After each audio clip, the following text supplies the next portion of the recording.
While the Second World War is still widely discussed and analysed, the horrors of the First have almost faded out of memory. For more than 4 years, millions around the world were slaughtered by newfound weapons of destruction like artillery, tanks, poison gas, airplanes, flamethrowers, and many others. It was the first modern conflict bringing science and warfare together in a brand new and terrifying way. According to one estimate, more than 15 million people died in the war, though the real number is probably even higher. Tragically enough, about 13 million of those were civilians killed because of starvation, disease, massacre, civil wars, and a variety of other tragedies brought about by the war. Number 10. Surafend Massacre.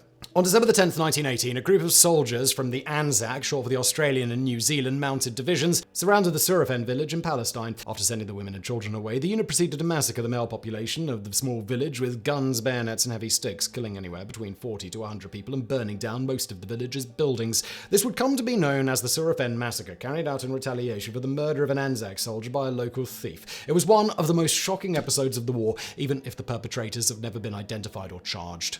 Number 9. Mount Lebanon Famine. Before the war, Mount Lebanon was a semi-autonomous Turkish region in what is now Lebanon, with its economy heavily reliant on the production of trade of silk. Beginning in 1914, many factors related to the war came together to cause one of the worst famines in the history of the region, killing more than 200,000 people in a span of just over 4 years. A first maritime trade was cut off due to an Allied blockade in response to the Ottomans joining the Central Powers. It was followed by a land blockade enforced by the Ottomans, as well as a devastating locust attack that destroyed crops across Palestine and Syria. Accounts from inside the city recount horrifying stories of starvation, including cases of cannibalism. The ordeal continued until the British and French victory over the Ottomans in 1918, as it decimated between 1/3 to half of the population of Mount Lebanon. Number 8. Germany. The British blockade of Germany began almost as soon as the outbreak of the war, aimed at starving out the German population and breaking its will to fight. While it was hardly effective in the beginning, the continued lack of supplies really started to hinder the German war effort by 1917, as the officers found it difficult to procure food or warm clothes for their units engaged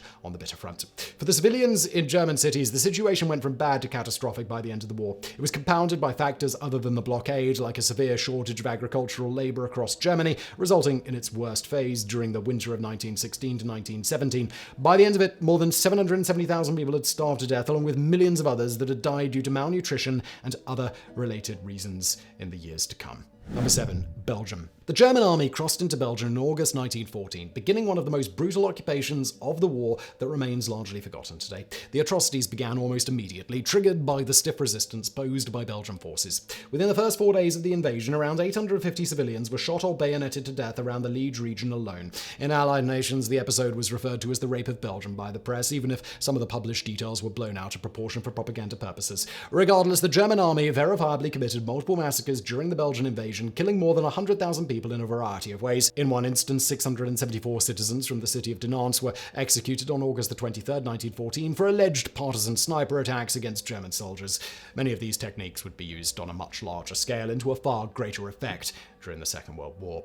Number 6. The Battle of the Somme. The Battle of the Somme, named after the River Somme in France, was a large-scale offensive undertaken by British and French forces to relieve the French army fighting at Verdun. Beginning on July 1, 1916, it was one of the bloodiest battles in history, pitting old, outdated tactics of maneuver against new weaponries of war like artillery and machine guns. Just on the first day, the British contingent, made up of British, Irish, and Commonwealth soldiers, suffered more than 57,000 casualties and about 20,000 dead, making it the single worst day for the British military in its entire history. Chemical attacks were common on the narrow 18-mile front, as multiple waves of French and British soldiers were sent in to overwhelm the heavily fortified German positions. While the Allies did achieve some of their military goals, more than 1 million soldiers were wounded or lost their lives in the 5-month-long battle.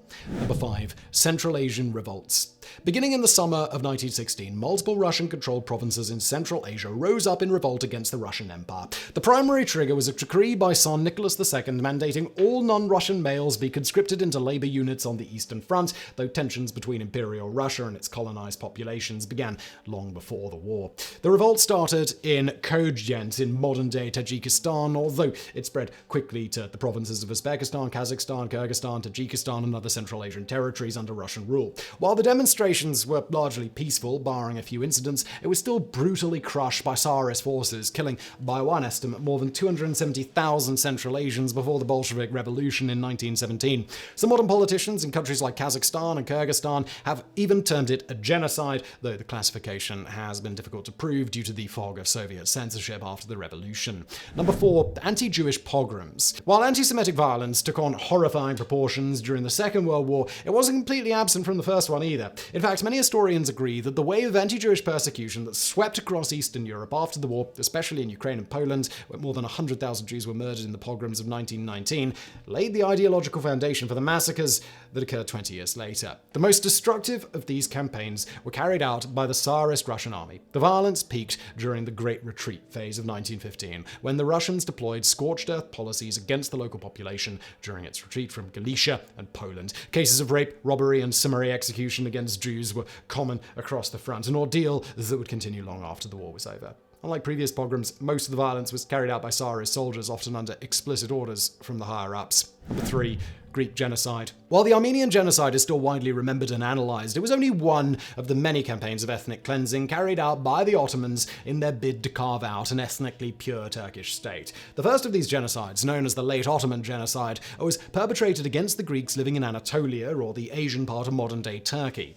By even the most conservative estimates, more than 1 million Greeks were killed in massacres or in forced marches to prisoner camps across Turkey. The violence included summary executions, rape, forced conversion to Islam, torture, looting, and arson, mostly committed by members of the Young Turks movement and the Ottoman military. While some of the officers responsible were punished after the war, many weren't, as the Young Turks were an instrumental part of the post-war Turkish government. Number 2. Serbia. While it's difficult, almost impossible, to track down all the underlying causes behind the widespread carnage of World War I, the rivalry between Serbian nationalists and the Austro-Hungarian Empire was a central part of the puzzle. It was, after all, the assassination of Archduke Franz Ferdinand, that's him we're picturing here, by the way, by a Bosnian Serb nationalist, that triggered the conflict in the first place. Austria used that as a pretext for invading Serbia, forcing all the other major powers of the time to choose sides based on their representative national interests and military alliances. Treaties. The retaliation for the assassination would be brutal.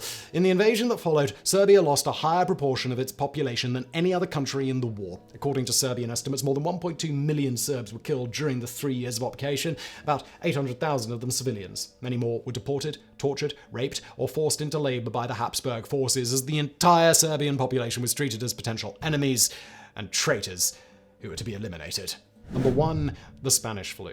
The last phase of the war overlapped with another global tragedy that claimed the lives of millions, the Spanish flu. While precise numbers are impossible to ascertain, the outbreak beginning in January 1918 may have killed anywhere between 50 to 100 million people around the world, making it one of the deadliest events in human history. Even today, we don't know much about the origins of the virus, though we do know that the war played a central part in its spread. One research points to the trenches, where mild strains were left to propagate and strengthen after the first wave of severe cases were withdrawn from the front lines. The conditions of the front, where soldiers usually lived in cramped, overcrowded conditions, further accelerated the infection. According to some researchers, the number of deaths caused by the Spanish flu might have hastened the peacemaking process, as the warring countries were suddenly losing a large number of their fighting forces to the disease.